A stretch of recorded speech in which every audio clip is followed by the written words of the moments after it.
Welcome back to this week's Liquidity Podcast. With me today, I have Apurva Mehta from Summit Peak. We have Jack Altman from Alt Capital. And of course, we have Jason Calacanis from the Launch Fund.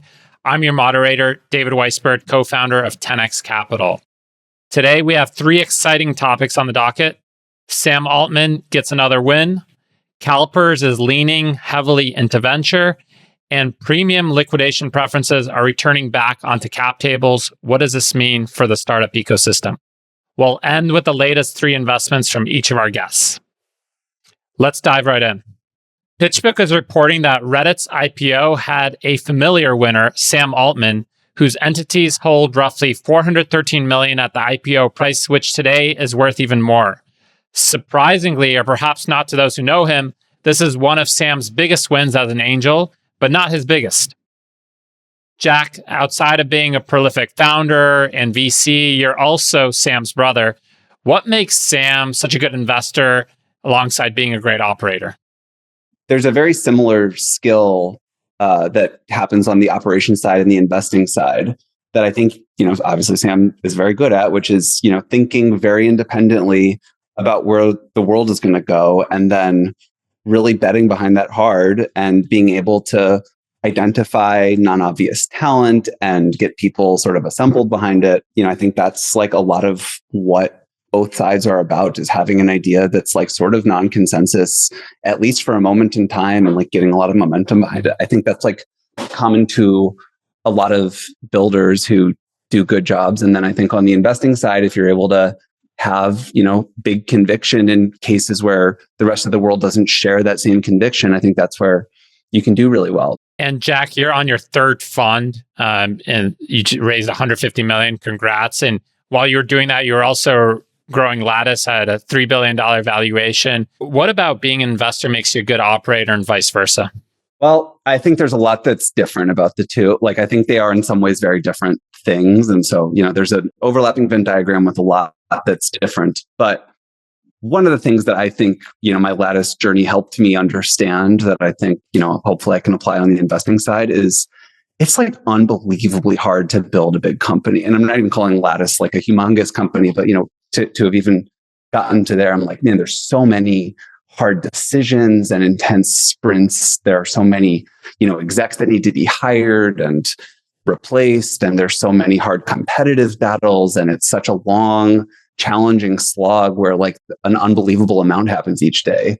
And I think, you pair that learning from doing it with, just you look at the math of venture and it's all driven by the huge companies. And to me, what those two together say is it's so hard to build these big companies, and it really takes unusual talent and commitment and fortitude for people to get to the outcomes that like drive the whole, venture ecosystem. And, to me, when you look at the great companies, you look at like the really big companies of the last decade, but also just ever, those founders always seem to have some really special spike or multiple special spikes. And so when I think back to the early days of a company and investing in it, you don't necessarily need that founder to be, one of the greats from the beginning. That's like not reasonable, but you hope that you can see some dimension on which they might turn into that over time. Apurva, you're investor in Alt Capital and other operator VCs. What makes you comfortable to invest into somebody that's operating a company full-time and also a venture fund? We specifically seek out, operators that, are either running a company and investing on the side, or just, they once were an operator. And, the pros, as Jack kind of alluded to, are pretty easy for us to identify. You have this skill set of a founder that can help, where they're investing in a company, and they can help a founder with any number of areas. That can be operational expertise, that can be, opening the doors to the next funding round, that can, be technical expertise. So, the pros of that are very easy to identify of what, an operator turned investor can, the value that they can bring to a company. What gives us the comfortability, I think, when we backed Jack's first fund, Jack was still sitting as the founder, of Lattice, and his fund size was appropriate to his strategy, which was, he could dedicate 30 hours a week to, alt capital back then, but still be the founder of his fund. And his fund size at the time was not, necessarily leading rounds. It didn't mean to say that he wasn't helping founders. Of course he was, but it was a different strategy. Today with Jack's third fund, which we're also in, it's a slightly different strategy. It expands on kind of, the network he's built over his tenure of investing. And his fund strategy now and his fund size allows him to lead rounds, but he's no longer, the sitting founder of a company. We're really assessing a general partner's ability to source, pick, and win deals. And, how repeatable is that? And a lot of what we're trying to assess is, does somebody's fund size match what their portfolio strategy is? So if, Jack was the founder of a company, but leading rounds, we wouldn't necessarily think he would have had the ability to do both very well. Jason, you're in 24 funds. How many of your funds are operators, and what are your thoughts on this? Yeah, it's a great question. When you're an operator, you need to have singular focus. And a lot of operators, CEOs don't have that ability to stick with an idea for 20 years.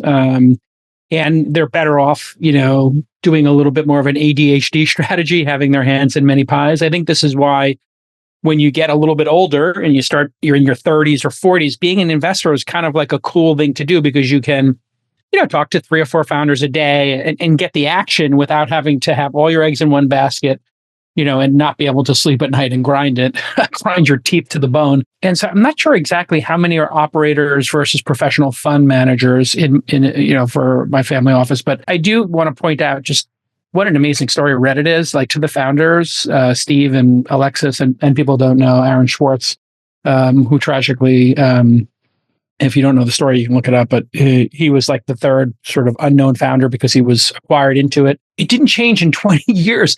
The site is just such a great lesson in when you have product market fit to just lean into that and not screw it up. And if you remember back in the day, because Sam and I came up in the same cohort. We were both Sequoia founders at that time period.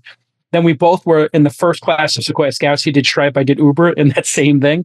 And then we both did SPVs, which I think he did this was an SPV. And the ability to focus and not screw up Reddit is something like Dig, Kevin Rose's company, was considered like the more successful of the two.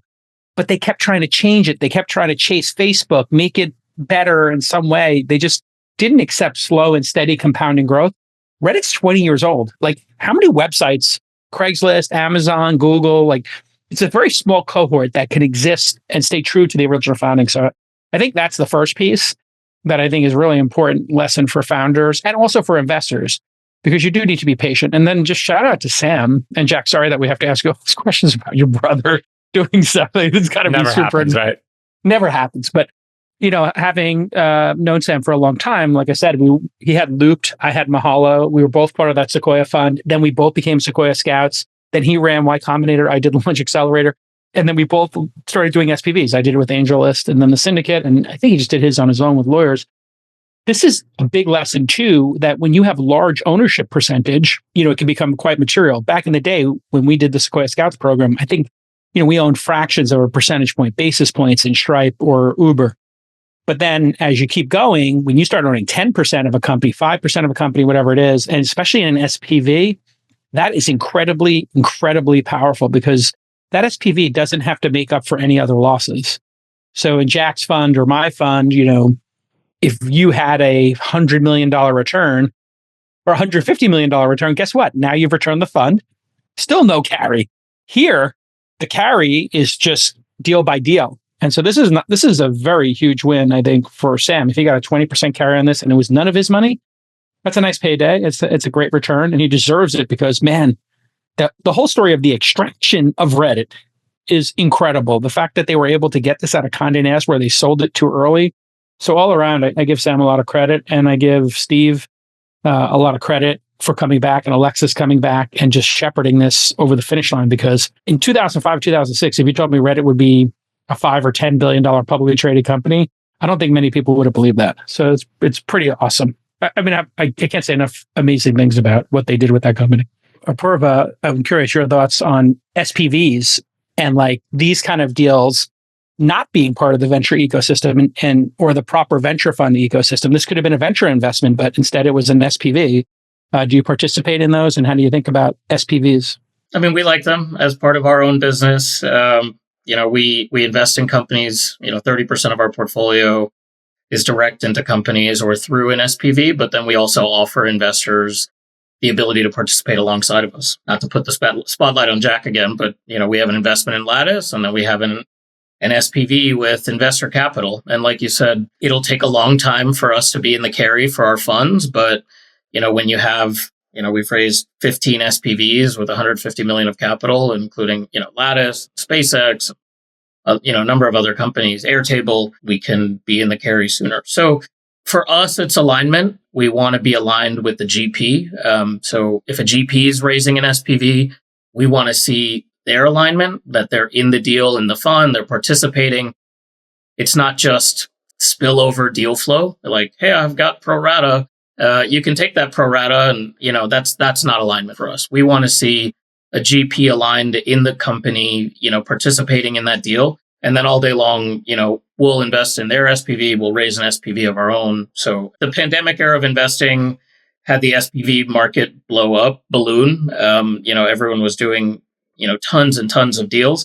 We've seen it slow down, incredibly. I mean, both indicative of the market in terms of financing rounds happen, but even GP's willingness to, it's an administrative burden, all of these different reasons. We've seen it slow down, but, over, 22 and 23, it dramatically slowed down. But that is the key issue, is the administrative overhead. It costs about $50,000 to run these over 10 years. If you're like doing it properly. I think some people were charging 15, 25K to do it. But when you look at the all-in cost of doing this, you really need to set aside a decent amount per deal. And then you have to get everybody K1s. We've done 300 of these SPVs over time. And it is a lot of work to have 300 of them, because some people might do 20 deals. And now they've got to get 20 K1s. And then is the company shut down or not? Did they officially shut down? Did they say they shut down? And man, all of this stuff becomes massive administrative burden. So I do not recommend it. It's not for the faint of heart. But you do them too, right, David? Yeah, and quarterly updates become a pain. You have a company that's giving you updates for 3-4 years, and then suddenly they go into no man's land. And then you have LPs asking you about every single quarter. It becomes an administrative headache. Jack, you've grown your fund size over time to 150 million. How has co-invest progressed as a strategy for alt capital?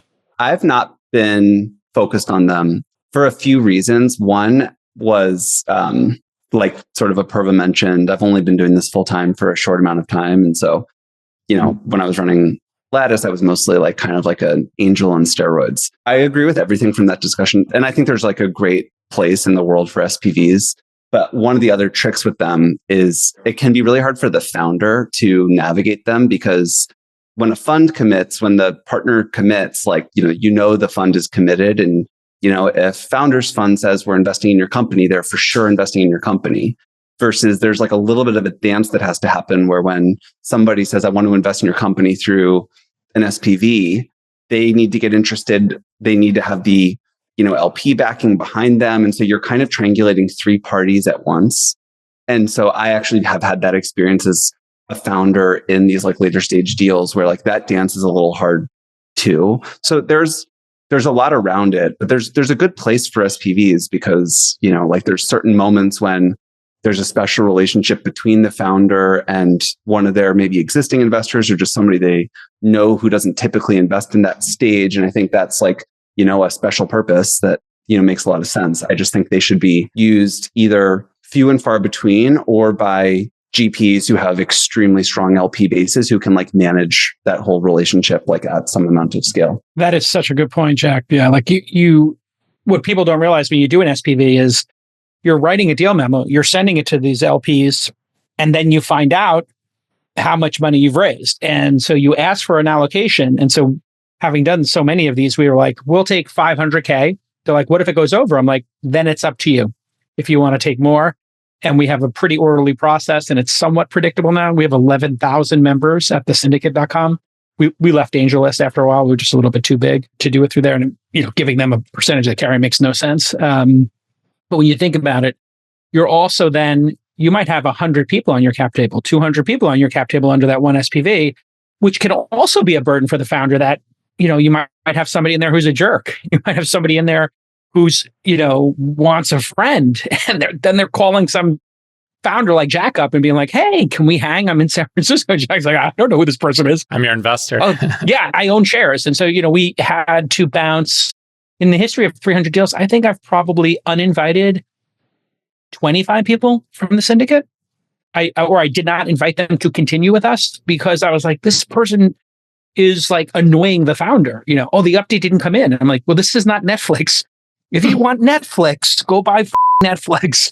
Right. How do you deal with the updates, Jake Al? And will you only do deals with information rights? And how do you navigate that? We ask for 10 updates a year when they're seed stage companies, mainly because we want to help them and also because we expect we're going to get 4.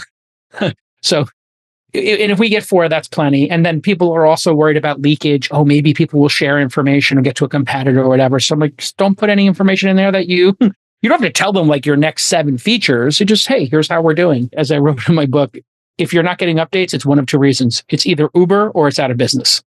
Like if you haven't got an update in a year, basically the company's out of business or it's going to be a huge success. And so you just have to be a big boy or a big girl. You got to be a grown up if you want to play in this space. And that's how I talk to, people who want to be angel investors or syndicate members or LPs now. You got to be classy. You got to be a big person. You got to be like very, you got to be okay with failure, and you have to be okay with weird stuff happening. Like weird stuff happens in startup land. Sometimes people abscond with the money, or like, founders quit, whatever, all kinds of weird stuff happens. And I think this is like an asset class for a rugged, adventurous gambler, not for people who want to buy mutual funds. And it's really just about that. And Apurva, you're in hundreds of these vehicles, SPVs, funds, underlying companies. As someone who has their own LPs, how do you navigate information on a company level? So it goes back to alignment. I mean, there's no guarantee that we're going to get an update from a GP, but we build strong relationships with our GPs. We're generally investing in companies at the Series B. And the funds that we're invested in, they're either, on the board or they have a board observer seat. So they're getting the regular updates. And, there's nothing written down where we have to receive those updates, but we have great relationships with our GPs, which keeps us informed. Doesn't have to be on a quarterly basis, but at least semi-annual of how a company's doing. But generally speaking, most of our GPs, they'll come out of a board meeting and they'll call us and they'll give us kind of like the high level update of, here's what's going on. And we try to then disseminate that, not in paper, but just with our 10 largest LPs, which make up 90% of our capital base. We try to walk them through how the companies in our portfolio are doing. And then we kind of monitor all of this stuff internally to just see and track progress of companies. But it's a balance. I mean, there is no guarantee for information. We don't have information rights with GPs or anything like that. So it's being respectful of a GP's time, adding value where we can and them, providing us with information when they can. In some ways, it's amazing how well this system works, even though much of it is based on trust and people being good people and not trying to screw each other. Like, it's kind of like Trump being president. They were like, oh, we don't have a law for that. Yeah, actually, we don't know. Maybe he can just declassify stuff. He just took a bunch of boxes like, yeah, maybe I unclassified them. And they're like, yeah, I don't know. The founding fathers never wrote down exactly how we're supposed to make a decision on this. And a lot of times that's what happens in startups. Like, you'll see weird stuff happen. Like a company gets bought in acquihire, and Zuckerberg used to do this actually. Chris Sacca called him out on it publicly on my other podcast, This Week in Startups. He would buy a company like an acquihire and give 90% of the value in the employment packages, and then give the investors 10%. And then people were like, wait a second, we see what you're doing here. Like, that doesn't make any sense. Like, it makes sense to Zuckerberg. All he cares about is the company he's acquiring, right? And so you have to have like some norms. And then for the venture investors, what are you supposed to do? Take Jack as a founder and be like, oh, Jack, your company got bought. Congratulations. But you took this 90% of the deal in the acquihire and The investors get 10%. And so, now that I'm on the other side of the table, I see both sides, and just weird little edge cases like that you have to be vigilant about and thoughtful about. I actually think it's like a good generalizable point, though, that like this is actually true inside the operations of a startup too, that like trust is by far the most efficient of all of the kind of plans you can have for relationships. Like you can have like perfectly detailed rules of engagement, and here's what's in the contract, and here's what we laid out. And if you have that perfectly done with like a low trust relationship, it's a bad result. And you can have nothing laid out with a high trust relationship and it's a good result. Like I noticed this throughout the course of Lattice over the many years of the company. Like product and engineering as an example is just like a constant tension that like it's like a healthy, good, constant tension. And when the product and eng leaders trust each other, it's like they don't need a lot of rules laid out. They don't need to have like, here's exactly how we operate. But when there's low trust, you end up seeing them creating documents that's like, here's where product ends and where engineering starts, and here's what we're allowed to do, and here's what you're allowed to do. And my experience years into the journey was by the time I'm seeing that document, the trust is broken and we have a big problem and they're never going to be productive anyway. I think the same is true between a GP and a founder, probably between an LP and a GP. So I do think that like, even though it's like all we have is trust, I think that's actually probably like the ideal layer to have anyway. Yeah, well said. Moving on. The Venture Capital Journal is reporting that CalPERS committed $580 million out of a $2.1 billion allocation last quarter to venture, roughly 32% of their private equity allocation. That comes on the heels of CalPERS last week increasing their private equity allocation from 13% to 17%. Apurva, you deal with a lot of institutional investors like pension funds. What do you see in CalPERS and other pension funds increasing their exposure to venture capital and private equity?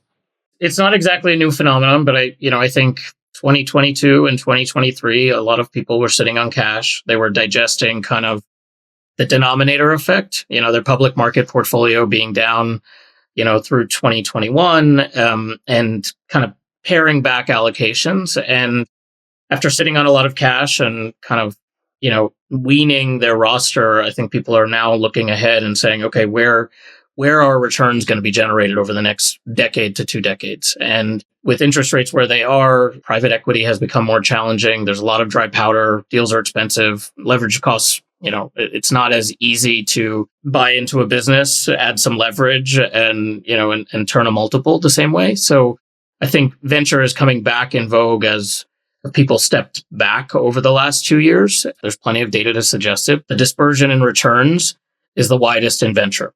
It all predicates on access, but you're not going to necessarily find, a meaningful amount of alpha in large cap equities or fixed income or even private equity. But, if you have access to the top quartile or even, the top decile, the dispersion between that and the median is, the widest of any asset class. Jack, is now a good time to invest in venture? Well, what I can sort of see from my seat is that the landscape on startup funding has changed dramatically in the last quarter, 2 quarters, 3 quarters from where it had been. It's a bit of like have not with AI and the rest. But, you look at the last YC batch, for example, where like more than half the companies you could describe as AI.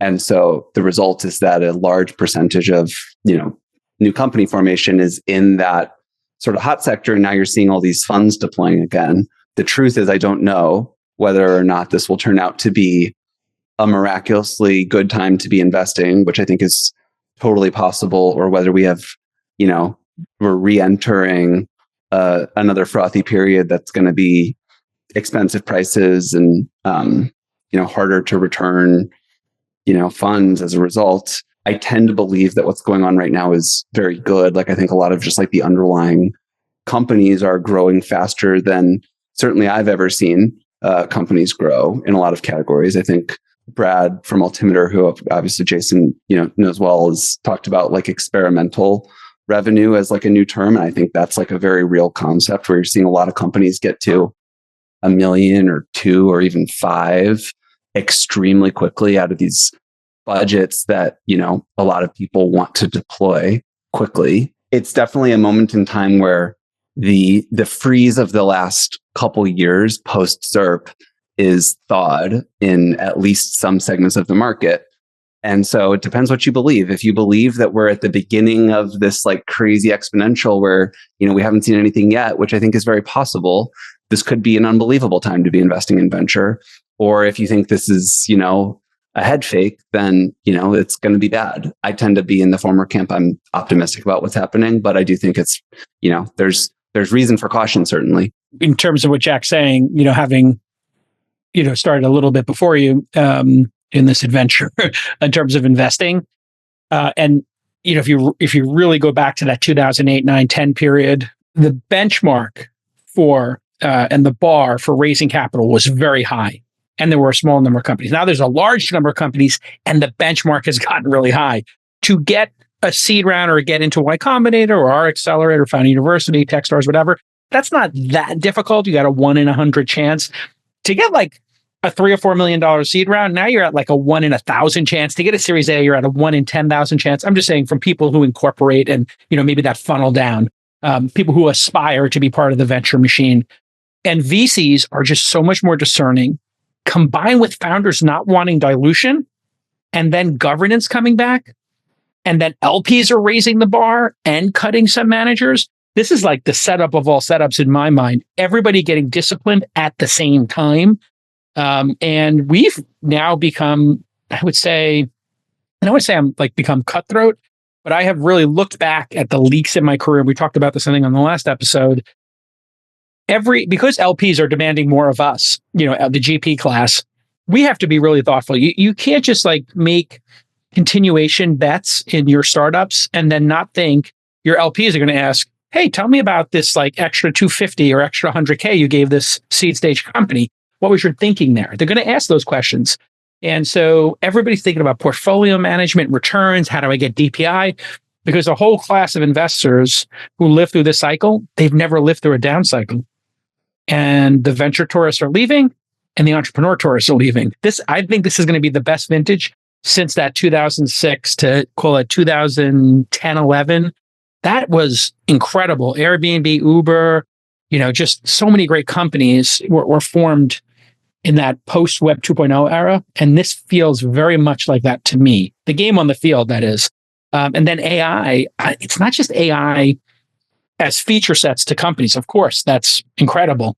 But AI running your company where one developer is all of a sudden like an average developer became like a 9 or 10x developer, where you can outsource, to Lattice, you can outsource to, any number of companies, your legal, your accounting, your cap table, whatever. The whole stack is there to, run a 5-person company, a 10-person company and get to a couple of million per employee. So I think this is going to be the vintage of all vintages, 24, 25, 23, 24, 25.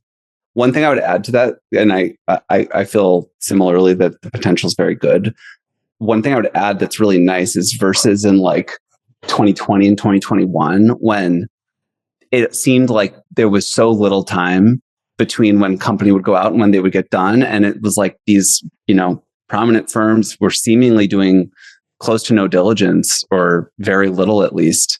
Now they're at, even in the competitive hot deals, everybody, I think, is slowed down a little bit, where the founders want to pick the right partner. The VCs want to take their time. The founder is not on a call saying, I'm going to decide by tomorrow. They're like, I know a lot of people are interested. I'm going to like do my meetings over the next 2 weeks and then I'll make my decision then. So at least there's time to call the customers and like tease it out and really like do the work, which to Jason's point means even if things are going to be more expensive because everybody, sees what's going on and there's just like differences in dilution tolerance and whatever, at least you can keep the bar high when you get real time to go do the work on the company and understand how it stacks up compared to competition, how early customers feel about it. So I think that's very different too. So maybe it'll just be, if things are expensive, but the bar is high. I mean, this is what YC says. It's like, it's still worth investing at high prices as long as you're in the good stuff. If that's the dynamic, I think things can still be very good. That's been Ron Conway's mantra for several decades, and he's done quite well. Apurva, you see the industry at a wider aperture. What are your thoughts on this? I mean, we've been saying this for a while. I mean, we started investing in solo GPs back in 2011. So we've seen kind of the industry grow to what it is today, back to when there was, a couple hundred only back in 2011 and 12, and now, thousands of them. Back to Jack's point, I mean, we hear it through the lens of a GP, but we also are direct investors in companies. And so we're just seeing discipline all around, GPs being thoughtful around portfolio construction, which, Jason mentioned, and those pro rata dollars really mattering. Founders being thoughtful around, how quickly they're raising, dilution, making the dollars count from seed to Series A. The time between rounds is dramatically expanding, as well as the step up. You're seeing it, from a valuation perspective, and more prudent kind of look towards the future on, the future multiple you're going to pay for a business today, so that you don't have to massively have to grow into it. So we're seeing that. We've said this could be one of the best vintages, for our fund. And we, David, if you don't mind, I'll share my screen. We looked at data just recently, just to understand kind of like what a post-correction vintage looks like. And, this is, if you kind of go back to 2008. Yum. So, this is, let's go with top quartile. You have TVPI of anywhere from, 3.5 to 4 for the top quartile venture. And then DPI, even a 2014 vintage of, you're 10 years in, you've got 2 times your money, but DPI of anywhere from 2 to 3.5. And then if you're lucky enough to be in the top 5 percentile, I mean, the numbers are obviously, ridiculous. So we've been, we've been pounding our chest that this could be one of the best vintages that, we're investing in, whether funds or companies. What's very interesting is when there's a lot of noise and people are going too fast, to Jack's point, like I left that out, and that's like such a critical point Jack brings up. Like, if people are not doing diligence, and I mentioned no governance, and like governance isn't cool, and like don't have a board, and all this nonsense, and do a party round, like some of this was really bad advice. I think given to founders, you actually want somebody like Sequoia on your board, or somebody really thoughtful on your board, helping you, navigate some of the challenges you're going to have. And it creates a level of discipline in companies that, when they have quarterly board meetings, is awesome. So when we realized that was a strategic advantage, we told our founders, hey, if we own over 5%, 10%, like we'll take a board seat, either board observer or a full board seat, depending on the situation. I realized people didn't even know what to do in a board meeting. So I said, hey, I got an idea. We'll do 4 board meetings a year, 1 hour each. And I had 3 different founders agree that they would sit in on each other's board meetings. And the board meeting was their lawyer and me. And I said, I'll just train you guys on what I see in my boards. And when I was a founder with Sequoia on my board and Ruloff in my board and other important people, and I'll just train you on board meetings. And we did this like board meeting training, and it really helped a lot of companies. And now I'm thinking about it, I've got to bring it back, because those companies, I'm just thinking about a couple of them, Fitbod, LeadIQ, Grin, these companies have become worth hundreds of millions each. And there's something about discipline and like being part of the grown-up startup ecosystem where there's like people ahead of you who've done it. This is why you're going to be really good as an investor, Jack, is because you've been to those board meetings, right? You've done stock option plans. You've done the legal work, 409As, just stupid detailed chores that can really be very important in the future of a company. Yeah. And to your point, I think this is like one of the things that like got, most twisted up in, 2021 was this idea that boards are this big negative for founders. And obviously there's cases where, like, yes, when they're bad, they're like an absolute disaster. That is totally true. And so like a lot of vetting, this is why, to the point of the fundraising process ideally takes time. Both sides should be vetting each other to make sure that, you kind of know what you're getting. But in most cases, a smart person on your board who has real skin in the game and lots of experience and really cares about your success is like a huge asset. Like my board at Lattice was like amazing. Like they were like a part of the team. And in some ways, actually, they are a longer through line than any execs you have. Like I would have, even like a long tenured exec I might have for 5 years or something like that. But like, Miles Grimshaw has been on my board for like, almost 8 years or 7 years. It's like a long time. And there's a lot to be said for, the consistency that you get there, for the outside in perspective that you get for somebody who, yes, is invested in your company, but also knows a lot about other companies versus, the founders and execs are all in your own little bubble. And so I think founders should see boards, hopefully, if you can, it's like ideally it's like a secret weapon. It should be a positive, like a great board is a big positive for a company. Totally. And, it's that through line is such an important point as well. One of my first board gigs was a company called Dyn in New Hampshire. It's a DNS routing company. It's like super wonky, but they wanted somebody who was like, rabid, sharp elbowed, lunatic entrepreneur, angel investor on their board. So I joined when they first joined, when they first raised their money, and they were like, "Hey, can you be on the audit committee?" I'm like, I'm not a CFO, whatever. Like, yeah, the CFO is going to be on it. You're going to be on it. And then, Ernst & Young, whoever it was, PricewaterhouseCoopers, and they went through two CFOs and 3 heads of sales while I was there. Yeah. So to your point about through lines, for sure, I got to see this whole process of the CEO saying, I got the perfect CFO.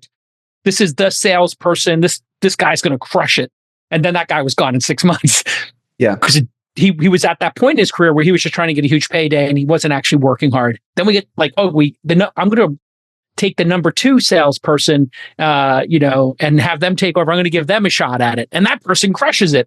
And see all these lessons. And to Jack's point, your board might be there for 10 years, 5 years. And I've been on boards for 10 years.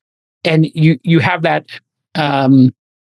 historical knowledge, right? It's also a good thing, it's like, that when that board member's on year 7 with the company, their ability to sell, let's say, like a new exec who's joining with all of that history and context they have, but also to help you as the CEO evaluate that exec because they remember the journey you've been through and they've seen it all versus, if you just have the rest of your execs be that, sounding board, which of course they should be part of the panel. It's just, there's not all that context. And so anyway, yeah, I think it's important. And Jack, you raised the last round at $3 billion. So you've raised at essentially every stage of startup. How has that changed in terms of what you look for from your cap table and how you choose the new investors in each round? In the early days, my view is what matters the very most is the partners. So I think if I had to stack rank at seed A, B, number 1, I would put the particular human, like who's the partner. Number 2, like what's the firm.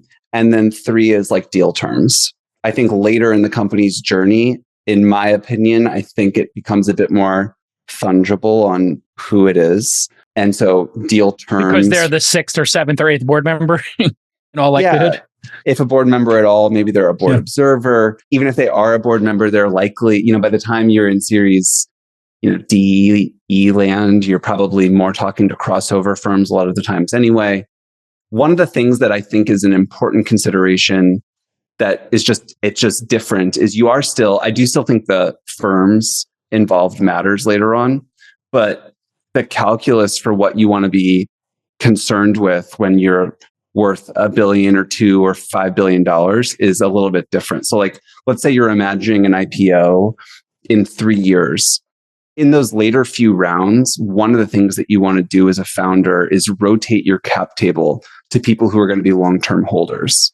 So your seed investors, your A investors are much more likely going to have their LPs trying to get their money and sell in the case of, an IPO, for example. Versus if you're the founder of the company, you don't want all this sell pressure on, the beginning of your IPO. You actually are looking to find holders of equity who can hold $1 billion on their balance sheet and sit with it or buy more into your IPO. And so you just start to think of a different set of things and considerations that matter into these later rounds that just are not relevant early. But like, this is why you'll even see like cleanup rounds happen, as a company's getting closer towards an IPO to sort of relieve a lot of that sell pressure and get more equity into the hands of long-term buyers, for example. And, then also the people who are a signal early, so somebody who has a great relationship with, like, let's say Sequoia doing your seed, that's a positive for your A or your B. But when you're later, you don't care if Sequoia's amazing, but if you're doing your final pre-IPO round, you're not interested in Sequoia following. You're interested in Fidelity following. You're interested in Goldman being, around the hoop and, on your IPO. Like, you want to build that relationship with the long only. You're just going into a different world. And so you just start to think about a different world. Moving on. Speaking of terms, Carta is reporting that liquidation preferences over 1x increased substantially in 2023 after making a comeback in 2022 following the long bull market. While liquidation preferences over 1x were still uncommon in the very early stage, premium liquidation preferences grew 50%, from 6 to 9% for Series B and Series C companies, and over 40% in the late stage. Jason, as an early investor, you're more aligned with the founder than later stage investors. What do you think of this trend? It makes sense. A lot of times founders want to get a very high valuation, and maybe during ZIRP, they did have a very high valuation. Now they have to raise again. They don't want to lower the valuation. And so the investor rightfully says, well, listen, we got to make 2 times our money. And so, at least, and if they're that crossover investor or late stage investor, they say, hey, listen, as long as I get a minimum of 2x in the preference stack, which technically, if you don't understand what this means, if I put in 50 million in some late stage round, I'm going to get a minimum of 2 times that back, not just the 50 million, but 100 million before anybody else gets paid their money. And then there's another piece of this, which is participating preferred versus regular shares and preferred shares. And the participating, you would get that 50 million back, and then you would get double. Then you get like 100 million back. So that gets particularly gnarly. And you're going to see all these weird terms when if people didn't get to break even or within spitting distance and they're forced to raise in a down environment and it's not competitive. And that's, I think, what you're seeing is it's probably these companies are trying to save their valuation. They don't want the valuation to go down. And maybe the other investors who are on the board don't want the valuation to go down because then they got a market. And then Summit Peak sees it on their report. Oh, the valuation came down. I mean, Summit knows what's going on. We're all in it together, but maybe there's a little bit of like everybody's in cahoots to keep that $1 billion valuation or whatever it is. And so you see weird stuff like liquidation preferences. They can wipe out in a short sale the management team. And that's where when you get into this death spiral, it's gnarly.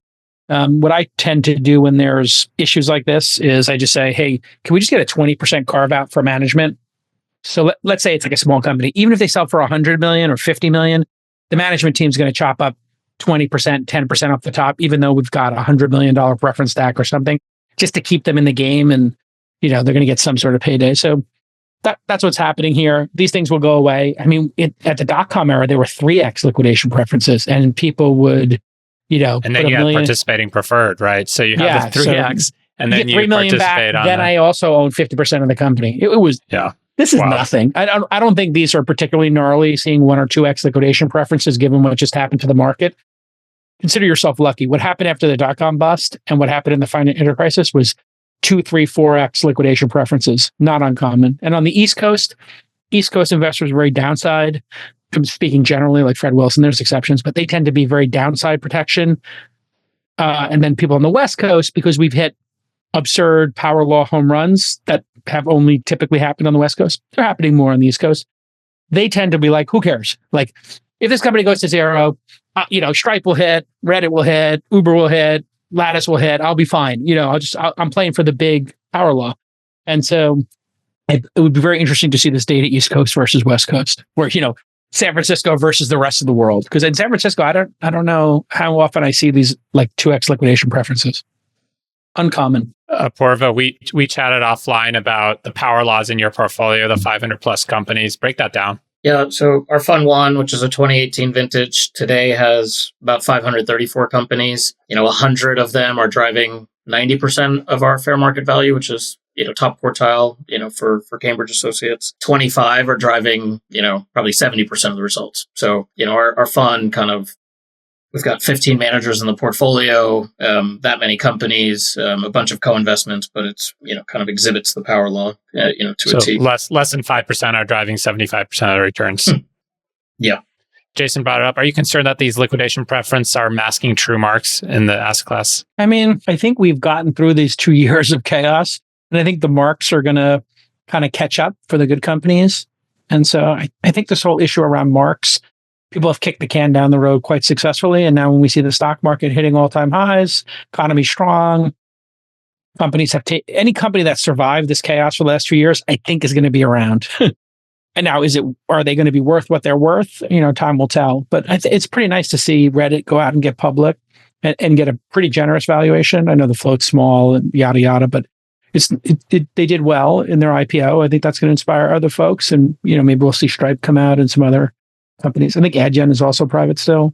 So there's a whole line of people, and once the exits start happening, and I'm terrified of a second and third and fourth Trump presidency, like what that will do to democracy, especially the third and the fourth one when he expands his powers. But going to be really good for M&A, because I think he might unlock M&A again and just be like, yeah, buy and sell whatever the hell you want. And then this Figma stuff, getting blocked because some regulator in the UK, which is like 0.01% of their base, can block the Figma sale. Like, what are we talking about here? Like, we're going to kill capitalism if the companies can't buy each other. Like, that's a really important part of this process, is the acquisitions. And man, if we kill acquisitions, that's really going to put the kibosh on our industry. So yeah, when Trump wins, it seems like he's going to win. It's going to be really great for our business, I think, because I think M&A will come back. Apurva, what do you think about valuations right now? Are you concerned about these liquidation preference masking true value?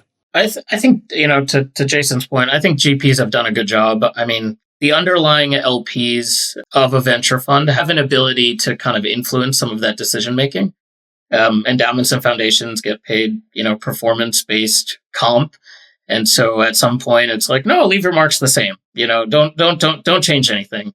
And then because venture was overweight as an asset class in your portfolio and you don't have dollars to give, because everything else is underperforming, then it's like, oh, you should be more prudent about marking. So it's this little, round and round circle of, LPs having an ability to dictate it.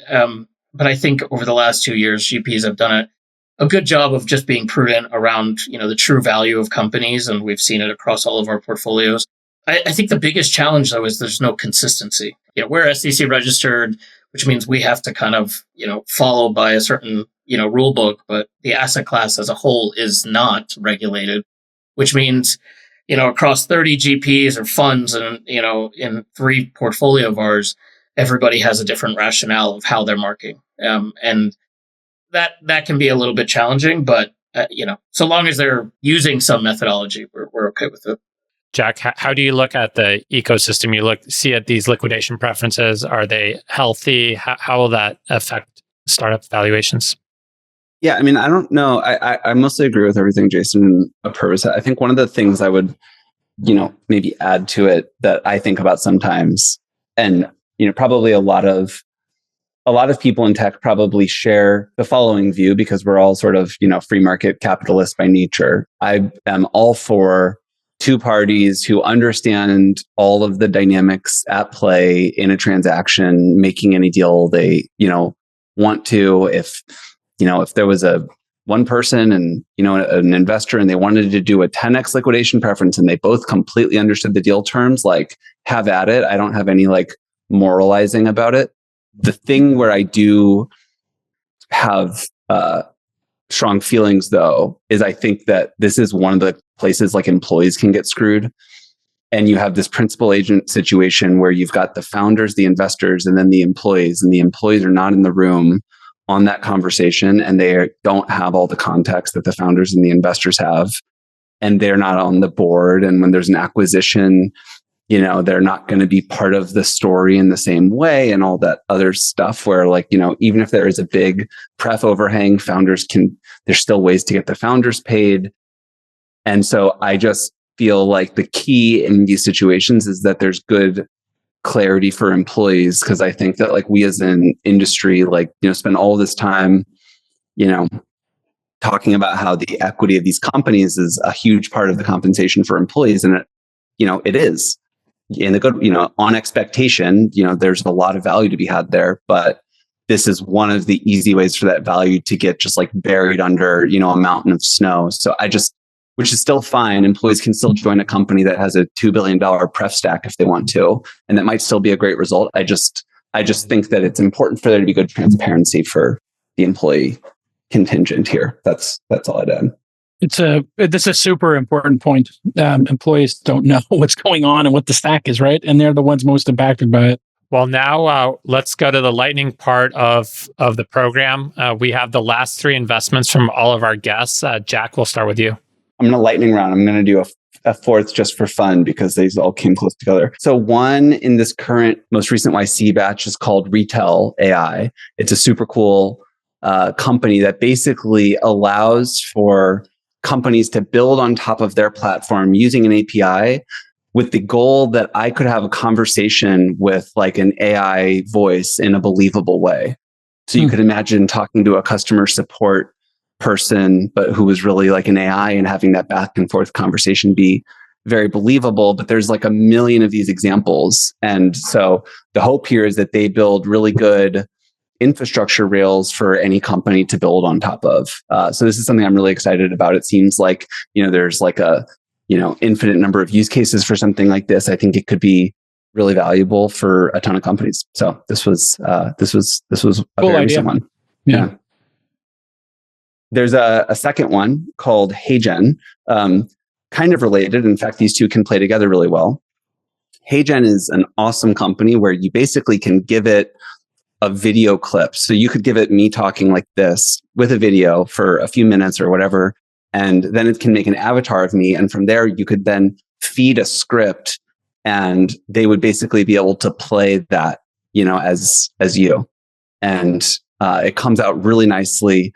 Like this is something like Lattice could use. We might even end up using it, but you could use it inside your product, for example, to have, your CEO could be onboarding and welcoming your employees. You could be doing marketing with this kind of product. There's just like another example where there's like infinite use cases of something like this. Obviously, if you combine these last two company ideas, you could have something where, you ended up having a whole conversation with an intelligent pretend avatar of, me or something like that. So anyway, I think this company is super cool too. Next one is called Owner. This is a company I've invested in many times since the seed. This is basically a suite of tools that restaurant owners can use to run their business.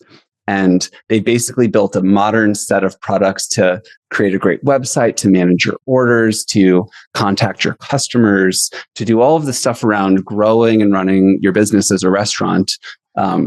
Incredible founders and team, growing super quickly and just really targeted on this niche of helping restaurant owners, run their company. And I think, obviously there's tons of ways to, get your food, but I think like we're, the idea that you can put a lot of power back in the hands of owners has really resonated, and they've done an awesome job. Great domain name. Great domain name. I'm a sucker for a great domain name. It's an incredible domain name. And then the last one, bonus one, fourth is Foundation Health. And the idea here is basically to provide at sort of like an API level the ability for any sort of like online digital health company to do pharmacy operations, which is otherwise this like, challenging thing to go and run. This makes it so that if I want to have pharmacy and telehealth products, I can do that on the back of Foundation Health. This is actually the founder was the creator of TruePill before, which did this, and now he's basically come back with an iterated business model to sort of do the same type of solution in what I think will be a really scalable way. And it's somebody's got deep experience in the industry. So those are my four. Awesome. Well, let me go next because I got to drop off. I got to get to this 5:00 meeting, but here we go. So back to the, all AI all the time. This is Marvel, and they are using AI to help salespeople get trained up, prepare for their next call, and it uses the data that's already in your CRM and your sales book, and they've got some nice early traction. Props, very simple. Help you monitor all of your OpenAI and other LLM usage, so you can manage it. If you can measure it, you can manage it, and then control your spending. We saw a lot of these in the AWS days, and some of them did pretty well. And then finally, Architask, which helps developers and product managers and CEOs who like to get in the muck, compose and write stories using AI for their products, right? Like for their Trello boards, et cetera. And so, yeah, really, again, everything, all AI, all the time, coming out of our accelerator as well. And it's just great. It reminds me of the mobile days where some new or cloud or SaaS, some new platform comes out and everybody's like, let me just take every category and reinvent it. And of course, like the people who are the incumbents are trying to reinvent it, but small companies can go faster and just change the entire modality. And there's an opportunity if you go fast enough and hard enough that you can displace, some people who maybe have the old paradigm of ways of doing things. So yeah, very excited. Thank you, Jason. Apurva? So last two funds that we did, we invested in AltCap Fund 3, proud to be early backers and continuing to partner with Jack. Base Case Fund 2, which is run by Alana Goyle. She was, recently featured as, Forbes 30 under 30 for the 2024 class for venture capital. The recent company we invested in is called Peregrine, which is, an enterprise software platform that's helping municipal and government agencies share data, basically operationally improving what is a very archaic system. And the founders are ex-Palantir and business. We did a Series B, but the business has been growing like wildfire. So, and then I'll add a bonus, and it was thanks to an introduction from Jack. We are, in diligence on another fund, HF0, which is an AI incubator, accelerator and residency program, kind of like YC for AI. So we've been spending a lot of time with them. And that was an introduction that Jack made to us. So, Y Combinator accepts 1% of companies. And I can tell you, we accept just under 1% as well. And like, nobody knows the difference between the first percentage point and maybe the fifth or sixth. Like the top 5%, it's all like one little group. You could probably tell the top 5% from the next 10 or 20%. But 99% of people don't get into YC and 98% don't get into YC or launch. And there's a need for many, many more YCs, Techstars, et cetera. And so, I think it's awesome to see so much activity. Well done, David.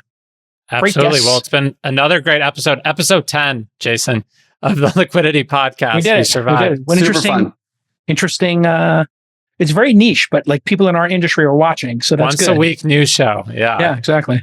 All right. For Jack Altman, Apurva Mehta, Jason Calacanis, this is your host, David Weisburd. Thanks for listening.